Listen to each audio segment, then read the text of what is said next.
Fabiola, nos grandes desastres, a primeira pessoa que um governante deve socorrer é a si mesmo. Você comete suicídio político quem desdenha do drama alheio.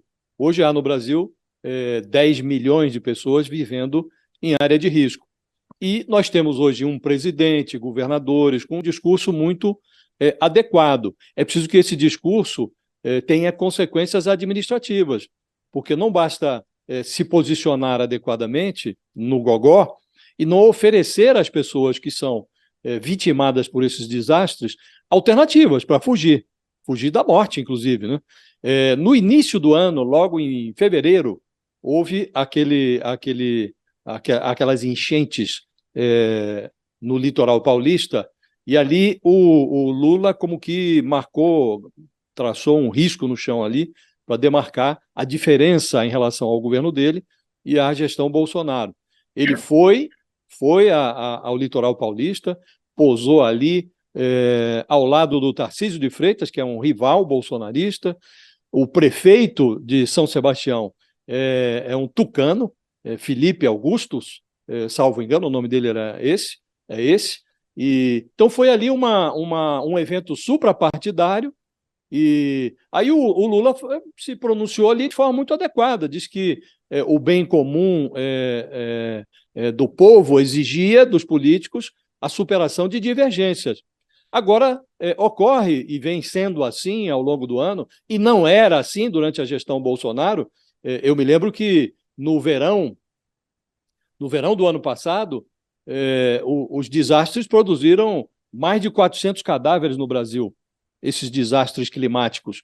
E o Bolsonaro colocava sempre as férias à frente da solidariedade e colocava também a ideologia no meio do relacionamento entre o governo federal em Brasília e os estados inundados, né? Então, o Lula mudou essa prática.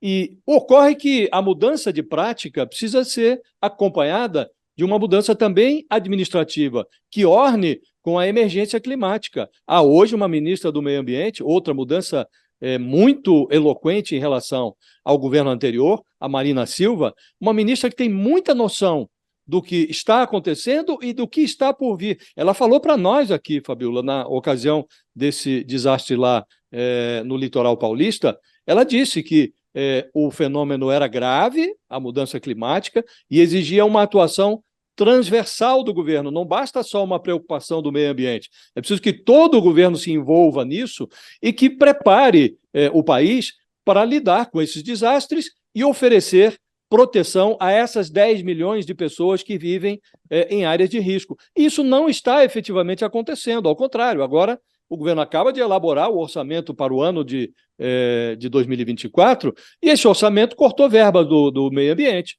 cortou verba do Ministério da Integração Regional, cortou verba do Ministério das Cidades, todos os ministérios que têm alguma interface com o socorro às vítimas desses desastres. Então, no gogó, está tudo muito apropriado. Agora, é preciso que o discurso avance para a prática, Fabiola. Hoje, o Estado brasileiro não está se preparando adequadamente para enfrentar essa nova realidade climática, que é dramática. Na reportagem do Madeiro, até queria abordar com você um pouco mais sobre isso, Madeiro, que é muito importante. Prevenir tragédia não é só levar informações de meteorologia, ou seja, vem aí um ciclone, né? Tipo, se vira, né? É muito interessante essa frase do José Marengo, que é coordenador geral de pesquisa e desenvolvimento do CEMADEM.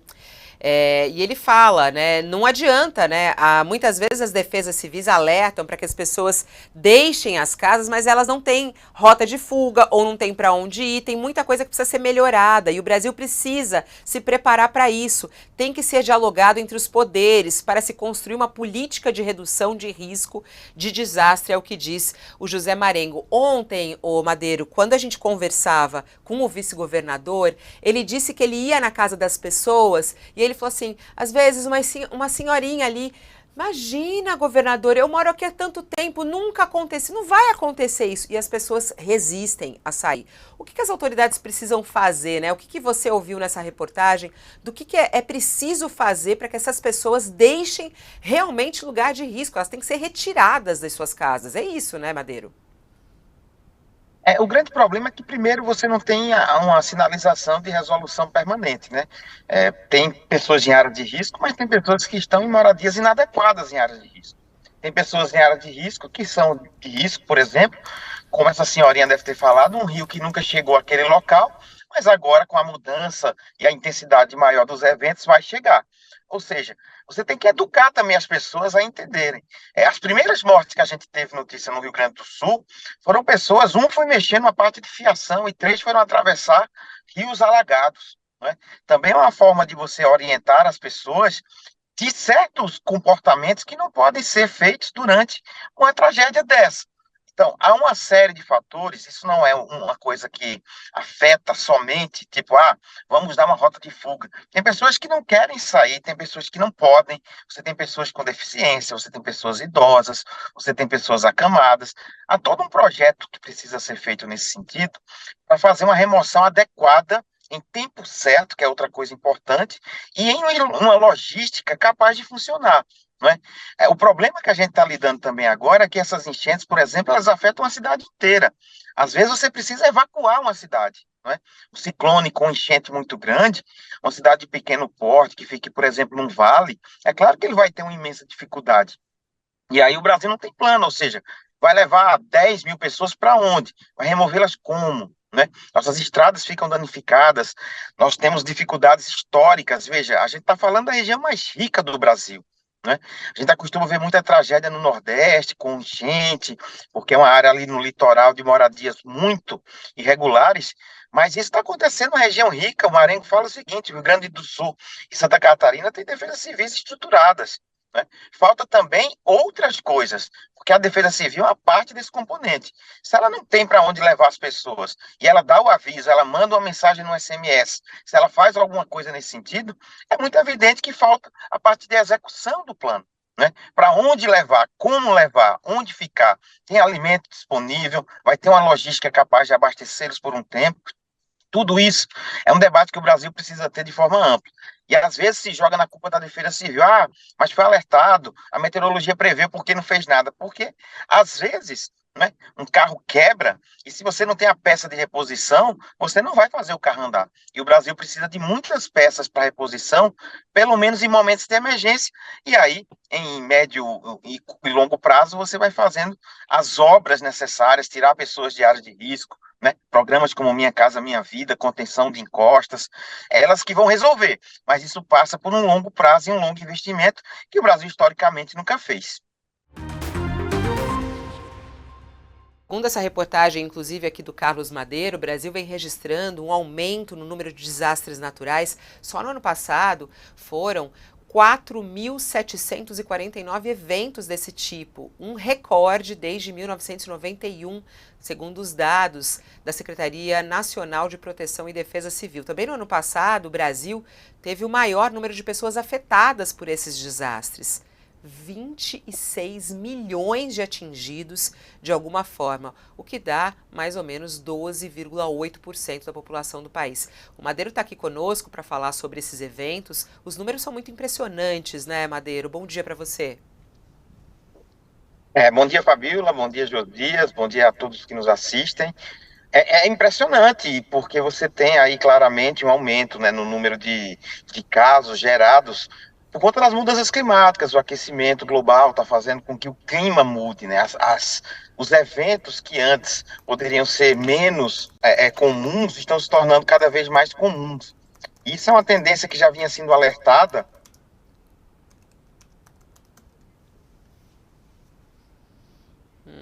Infelizmente a conexão está ruim. A gente Congelou? vai tentar retomar. Acho que voltou, né? Voltou ou não? Ainda não.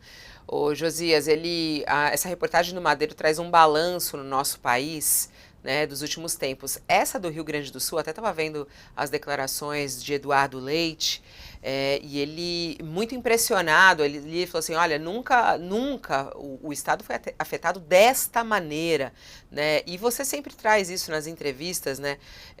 A surpresa das autoridades não pode ser uma surpresa, né? Porque isso vem sendo comunicado pelos ambientalistas, isso vem sendo alertado, esses alertas são para isso. Eu vou aproveitar o Madeiro para que a gente não perca a conexão novamente. Vamos lá. Vai, Madeiro, pode retomar. Então, assim, os eventos que antes eram até certo ponto comuns de algumas áreas, afetavam pessoas mais em locais vulneráveis, na verdade agora estão muito mais intensos, né? A ideia é que você tenha com a mudança climática uma série de eventos extremos que eles chamam, né? Aqueles que são, como esse no Rio Grande do Sul, a maior chuva da história registrada, por exemplo, em Mussum, e você vai tendo um acúmulo, né, de mudanças climáticas que fazem não só com que eles aconteçam com mais frequência, mas também para que eles aconteçam com mais intensidade, porque perdeu-se o parâmetro, inclusive, do que era o clima. Ou seja, você tem dentro desse contexto que você muda a temperatura média, você muda a forma como as próprias regiões lidam com o clima, você vai colocar elas sob um estresse natural que vai fazer com que elas sofram mais com enchentes, com secas, ciclones. E nesse caso do Rio Grande do Sul, viu, tem uma coisa interessante que o CEMADEM, o diretor do CEMADEM me falou, está na matéria, que na verdade foi uma frente fria e o ciclone foi um efeito colateral da quantidade de chuva que caiu desde a sexta-feira. Não houve, por exemplo, falta de alertas nesse caso, foi previsto desde a quarta-feira, a Defesa Civil Nacional já sabia, na quinta já existia reunião com todas as defesas civis dos estados do Sul e do Mato Grosso do Sul, só que a intensidade e a falta de preparação do Brasil levam a situações desse tipo. O que seria essa falta de preparação? Por exemplo, mais comum é a Defesa Civil alertar saia de casa. Mas há para onde a pessoa ir, há abrigos para isso, há rotas de fuga, há treinamento para que a pessoa saiba exatamente o que fazer, a hora de sair, onde procurar, né, como fazer a fuga. Né? É tão importante como você saber para onde ir, é saber como fugir. Né? E muitas dessas cidades não têm abrigos disponíveis, a cidade inteira, às vezes, em alguns casos, é afetada. Então, é uma situação muito crítica, e no caso do ciclone, é uma coisa até mais intensa, diferente de outras regiões que sofrem normalmente, né? O Sul é muito típico, eu falo até aí de anos que tem mais de 200, né? Chegamos a ter 450 ciclones em 2021, ou seja, você tem um número muito intenso que ainda causa mais prejuízos associados à chuva, que eleva níveis de rio, que faz com que encostas deslizem. Todo esse processo, Fabiola, é cada vez mais comum e com eventos mais graves e mais intensos. Muito duro isso, né? Ô Madeiro, você tá com muita pressa? Pode ficar mais um pouquinho com a gente? Não, posso ficar. Pode ficar. Então tá, então vou passar a palavra para o Josias, porque isso que você está falando sobre a resposta das autoridades é um assunto que o Josias sempre trata aqui e questiona, né? Ontem mesmo estávamos com o vice-governador e ele perguntava a respeito disso. Vamos só ver o tweet há pouco do governador do Rio Grande do Sul, Eduardo Leite. Ele está nesse momento se dirigindo para visitar as localidades atingidas, acompanhando os ministros do governo federal. O governo federal enviou 2 ministros, né, para o Rio Grande do Sul.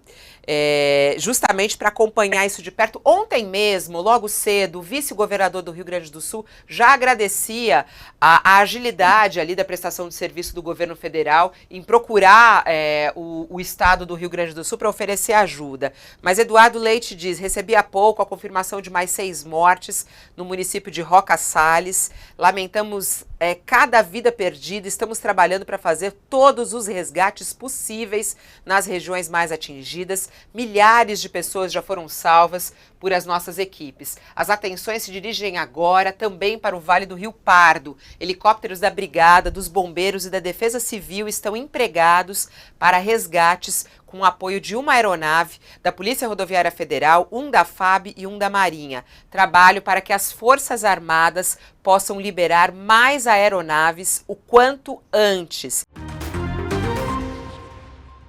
O Josias até estava apurando sobre essa PEC, o Flávio Dino, ministro, até falou no final dessa discurso dele, nessa conversa aí com o jornalista, ele falou sobre essa PEC, que é de 2009, né, o Josias, que tramita sobre mudanças no Supremo. Em que pé tá isso, hein? O Josias foi atrás dessa história. Em que pé tá isso, hein, Josias?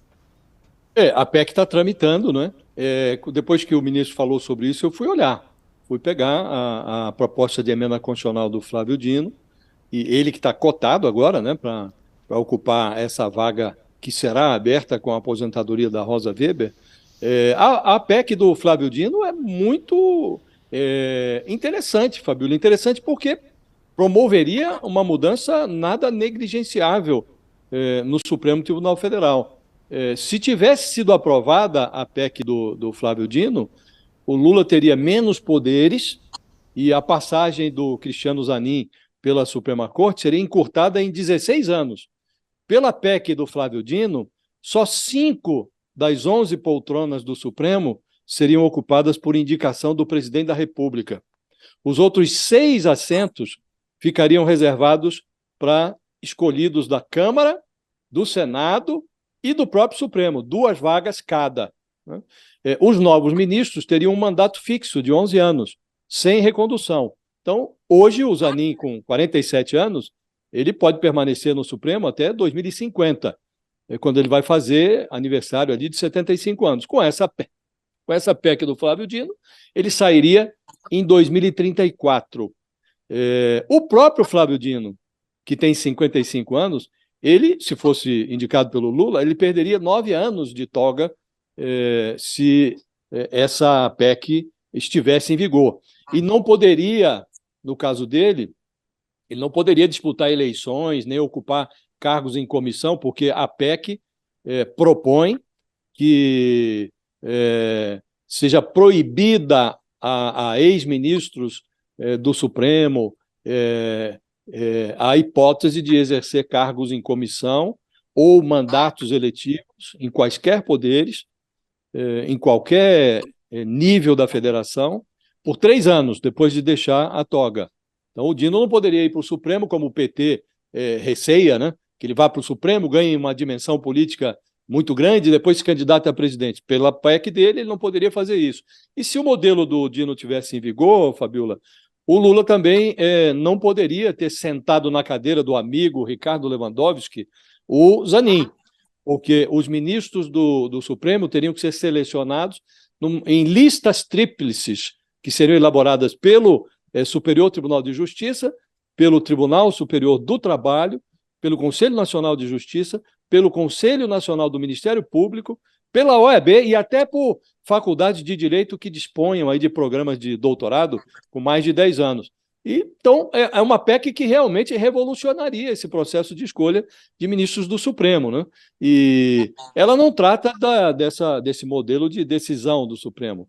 Não fala lá de voto secreto, disso o ministro não falou. Até perguntaram para o Flávio Dino ontem sobre essa hipótese dele ser indicado para o Supremo, né? Aí ele respondeu recitando mandamentos iniciados com não, né? Eu não trabalho pela vaga, não ofereço, não toco no assunto, não sou candidato, não faço campanha. Ou seja, Fabíola, o Flávio Dino não vê a hora de ser escolhido pelo Lula para ocupar uma cadeira no Supremo, né? E é muito curioso o teor da PEC dele, porque mudaria muito. Professor, quem deve ser escolhido para essa vaga? O que será que Lula vai fazer? Tem que ser uma mulher? Tem que ser alguém negro? O que o senhor defende? Eu poderia só retomar uma coisinha que o Josias falou, né? Veja, há uma disputa entre o processo de seleção para ministro supremo, qual é o melhor. O que está na PEC do Flávio Dino é o modelo europeu. É como se escolhem ministros, especialmente nos países que são parlamentaristas, né? Nos países presidencialistas, o modelo é o americano, que o brasileiro copiou. Então, veja, nós não estamos muito longe da nossa turma. A turma dos regimes presidencialistas, normalmente é o presidente que escolhe e o Senado que ratifica, né? O que aconteceu em alguns países nas últimas décadas foi uma modernização desse modelo. Ou seja, o presidente pode escolher, mas ele escolhe a partir de um processo mais público do que o que nós temos hoje, onde o presidente é o dedaço, ele escolhe e pronto. Né? Mas não, ele precisaria indicar quais são os seus candidatos, esses candidatos poderiam ser submetidos em audiências públicas a questionamentos por parte da academia, da sociedade civil, dos jornalistas, e aí sim ele indica o seu candidato, que vai para o Senado, onde ele enfrentaria audiências públicas novamente. Então, esse modelo é que me parece que seria o mais adequado. O modelo do Flávio Dino, dentro de uma estrutura corporativista como a brasileira, o Supremo ia se parecer com a STJ, o que não necessariamente é bom. Ou seja, a corporação dos magistrados indicaria os seus, o Senado teria as suas escolhas. Então, eu acho que esse modelo, a grama do vizinho sempre parece melhor, mas aplicado no Brasil, eu tendo a crer que o Supremo declinaria e muito. Tá? Portanto, eu sou favorável que nós aperfeiçoássemos o modelo brasileiro, dando mais transparência ao processo de escolha pelo presidente e pelo Senado. Incluir legislativo nesse processo de escolha talvez seja um equívoco, né, Oscar? Porque agora nós estaríamos aí com o Centrão indicando o Fufuca para ministro do Supremo. Isso. Nós teríamos uma composição parecida. Olha, nós teríamos uma composição parecida com o Tribunal de Contas. Né? Quer dizer, então, não me parece uma coisa boa, não funcionaria. Eu acho que a gente tem que parar de copiar o alemão, o americano, o francês. O que a gente deveria fazer é, o que não funciona bem no nosso? Vamos corrigir? Então, eu acho que esse seria o desafio. Bom, nesse aspecto que você me pergunta, é muito frustrante, né? Você ver um presidente da República que subiu a rampa ao lado de indígenas, de mulheres negras, de pessoas deficientes.